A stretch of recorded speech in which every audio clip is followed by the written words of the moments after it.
Welcome back to Studio 21. The end of the semester snuck up on us, and we're sad to say that this will be our final episode of the school year. Not to worry, we will have a fun final episode planned for y'all. We're going to be taking a look at some lesser-known Ariana Grande drama, a preview of the new Market at the Pearl, and a few trailers for some upcoming movies. All this and more on Studio 21.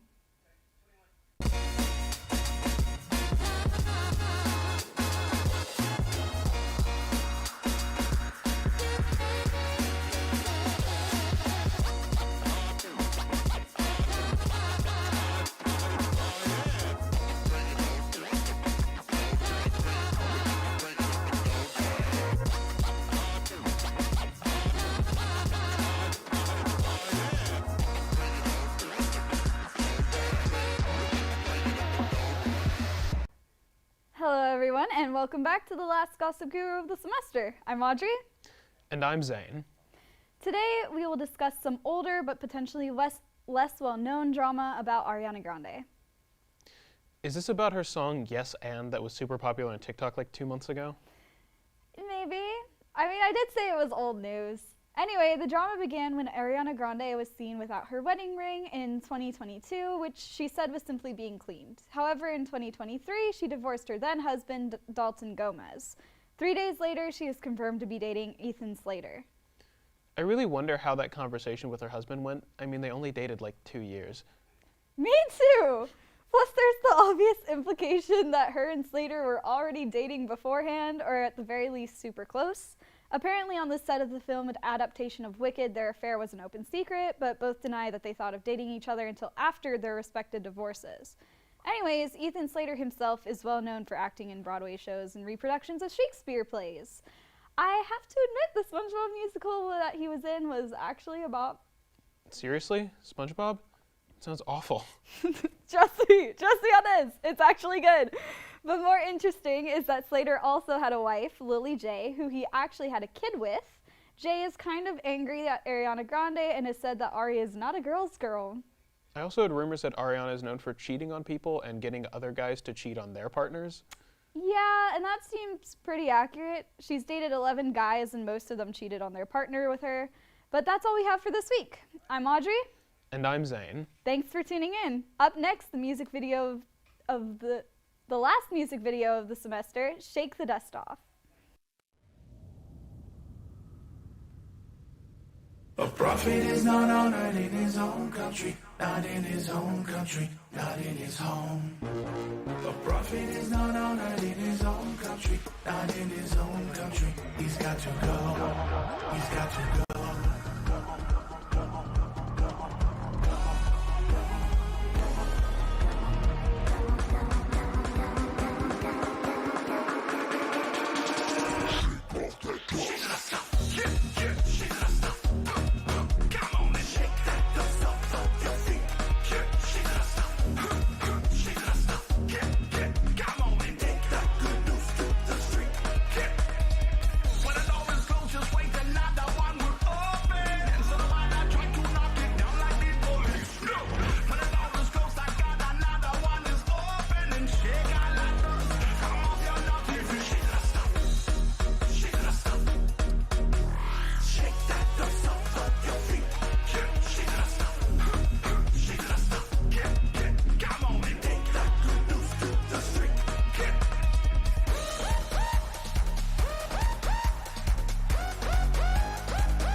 Staying in my lane, I'm going up. Take a dirt road straight to the hilltop. Climb up, just shout from the rooftop. They plot, we won't stop. When an enemy come my way, same hits but different day. They try to make it stop, but just like us, I'll shake it off.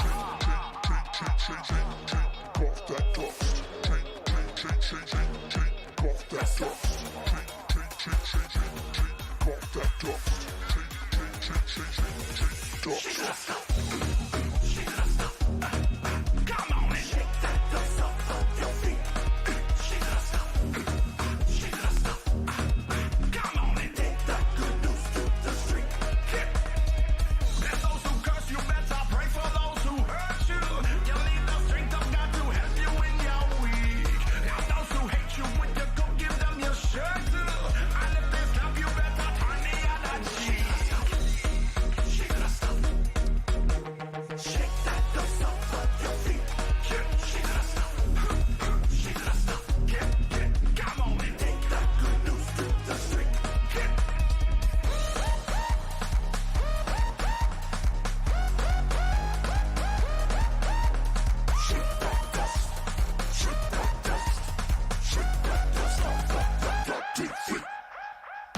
wanna take me down, but I'm going up. Take the high road and carry their heavy load. Sometimes I wanna say I've had enough. I'm reminded Christ truly had it tough. They fight and fuss and cuss. Their actions are so unjust. My mindset must adjust, so I do this dance and shake off the dust. Shake off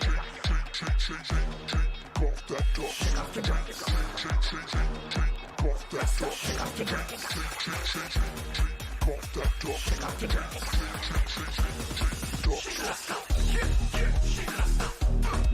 Come on and shake that dust off of your feet. Shake that stuff. Shake that stuff. Come on and take that good news to the street.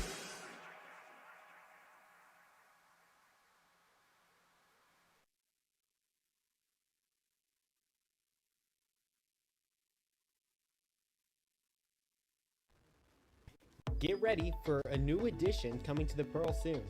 The Pullman Market will be a new culinary hub, spanning over 40,000 square feet, and is set to open this week, bringing a new mix of dining and shopping experiences. Located at 221 Newell Ave, the market will feature 4 full-service restaurants, to-go kiosks, and specialty sections, including an artisan butcher, fishmonger, and bakery. The market offers new restaurant choices as well, like Fire and Pharaoh, offering homemade pizza and pasta. Nikosi, created by award-winning pastry chef Bristol Joseph, will be an intimate dessert bar with 18 seats and a strict no-phone policy. Pullman Market will be a great new spot for both tourists and locals and become a daily destination, enhancing the Pearl's already rich cultural landscape. Hello everyone, and welcome to this week's episode of Release Date. I'm Zane Clow. And I'm Audrey Post. Today we'll begin with the recently released film, The Ministry of Ungentlemanly Warfare. The Ministry of Ungentlemanly Warfare is a World War II action film released this past weekend. It's directed by Guy Ritchie and stars Henry Cavill, Eliza Gonzalez, and Alan Ritchson. The film is based on a true story on the first Special Forces mission in history, as England's Prime Minister Winston Churchill gathers a group of operatives to disrupt the Nazi U-boat resupply depot so America can join the European theater of war. I've seen a decent amount of Guy Ritchie movies, and at worst, they're just okay, but entertaining. But some of them are really good. This movie's neither. It's not terrible or anything, but it's very boring and non-substantive. This movie, like last year's Sisu, follows in the footsteps of the Nazi murder fest movies popularized by Inglourious Basterds. Unlike Inglourious, and much like Sisu, this movie does very little in the way of anything. So whereas most plots have conflicts and tension, this movie's kind of devoid of it. Things just kind of go off without a hitch in this movie. Problems are glossed over or instantaneously resolved. Nothing bad ever really happens to the characters, and there aren't any obstacles that require them to put much effort into solving. It's kind of boring watching Henry Cavill walk in a straight line for like 35 minutes, periodically shooting a Nazi, then laughing. The characters are generally very weak. There is an attempt at invoking Inglourious Basterds' colorful, distinct, and memorable characters here, but none of them, not even the main character, gets very much screen time at all, leaving them all feeling pretty flat and impersonable.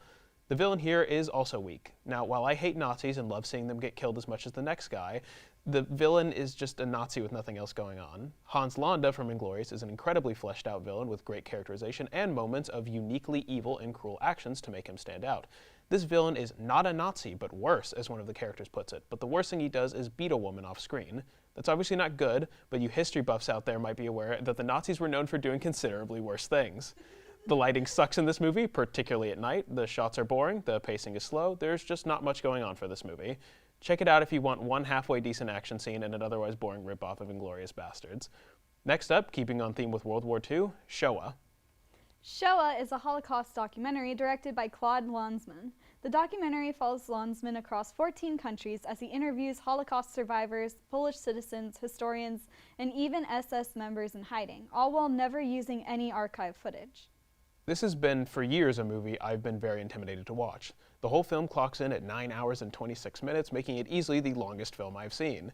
This movie is a harrowing, emotional, exhausting nightmare in the best way possible. This film's commitment to not using archive footage, instead relying on B-roll and the interviews, works to great effect. The subjective experiences of those involved and adjacent to the atrocity become subjective to the viewer without any concrete footage to guide your mind. This parallel is great, as it doesn't supplant the individual's experiences with related but not directly representative footage, as well as being able to create stark juxtapositions between the horror of the events being described with the relative peace of the abandoned facilities where they occurred.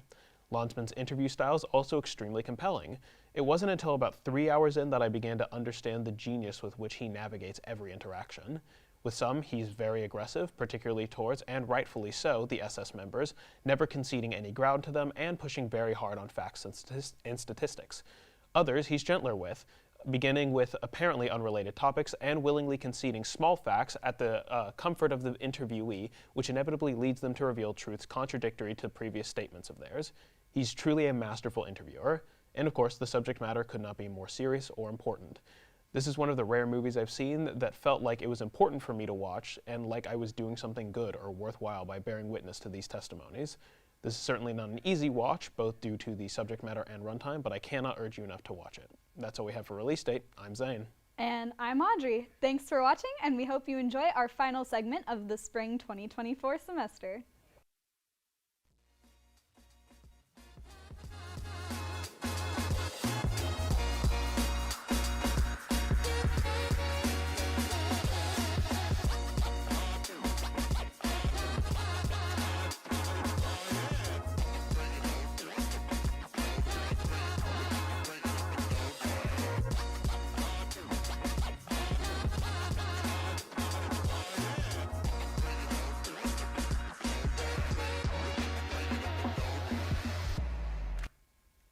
Right now, we're going to be looking back at some old footage from the semester and commentating over it, so I hope you enjoy that.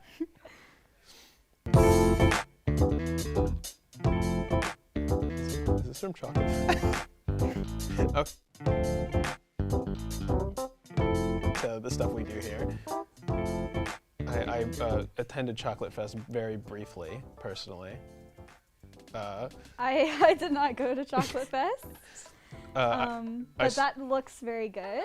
Doesn't it? I stuck around for Chocolate Fest only because there was a movie playing that I wanted to see after, so I didn't go home because of that. I happen to know that D&D Club, they made these chocolate dice, and they won some competition. Yeah, I heard about that. I didn't see them. I don't think I stayed around long enough to see that. I really wanted to see them after, but... It sounds very cool. I think I had like a cupcake from like the astronomy club, and that was good, and then I bailed and then went and saw my movie, which is very typical of me.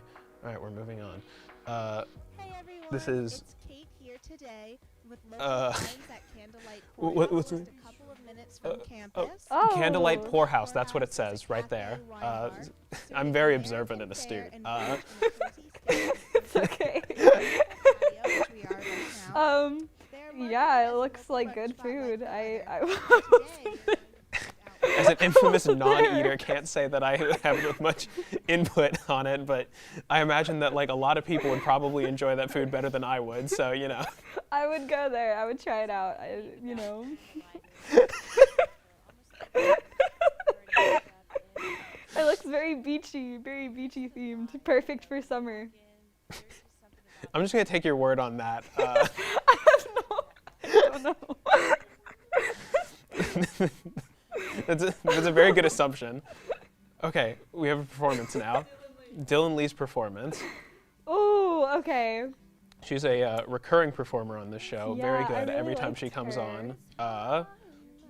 KRTU Fest she performed at. Oh yeah. But yeah, I really liked her. She's very nice and seemed very kind. And her music was kind of folksy, and I'm kind of into that right now personally. So Gotcha. I enjoyed, having her on. Yeah, I mean every time she's on, it's a very good performance every time. Can't say I saw her perform at KRTU Fest because I'm never around for anything, but I'm going to assume that if these performances are any representation of her abilities, that was also probably very good. Yeah, probably. I didn't go either, unfortunately. We make for great commentators. We really do. Being like completely uninvolved in everything we're talking about. Oh, that's wonderful. Yeah. I really like the lighting there as well. I feel like the pink lighting is nice. We consistently have great lighting on this show for We the really performances. do. It's amazing. Without fail. It's always really, really good. Mm-hmm. Other musicians? We also had, I remember we had Vanita Leo on, and it was very cool to meet her and get to know her. And then she also had a band with her, but I didn't get to know them as much as I got to know Vanita Leo, so that was neat. Definitely. I mean, just watching the interviews that you've done with all the artists have been really fun, and seeing them perform. But, you know. We've definitely had a lot of good music this semester. in my Yeah, opinion. definitely. Yeah. Oh, here we go. Citrus Fest. Ooh. It's at Central Market. You can tell I'm being told this in real time. Parker's allergic to citrus, actually, so that makes for like an interesting juxtaposition. I'm just making stuff up now. That is I kinda like citrus, though. interesting. I'll just eat lemons. I'm cool with sour stuff. Doesn't affect me. Doesn't faze me at all. Do you eat lemons in your pastime? Like just for fun? Well, not regularly, but I've Well, been why known to not? do it. Why not? Yeah. Favorite citrus? Lemons. Lemons. Why are you just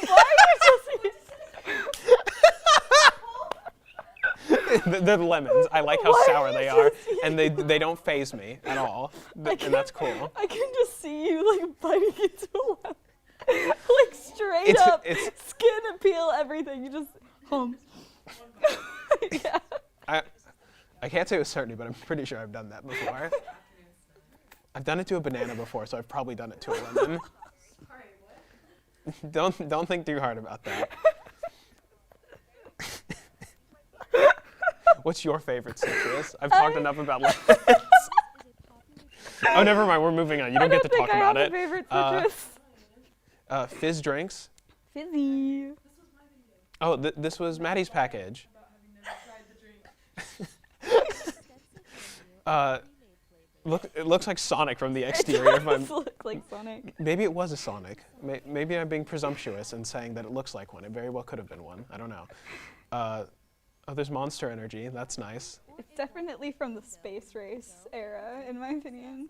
Like, that's all we have for this segment. It's been wonderful commentating on all these great moments from our past. I hope you found it insightful and intriguing, and you've gained a new perspective on what we do here. Thank you very much. I'm Zane Clow. And I'm Audrey Post, and never forget the lemons. See you next semester.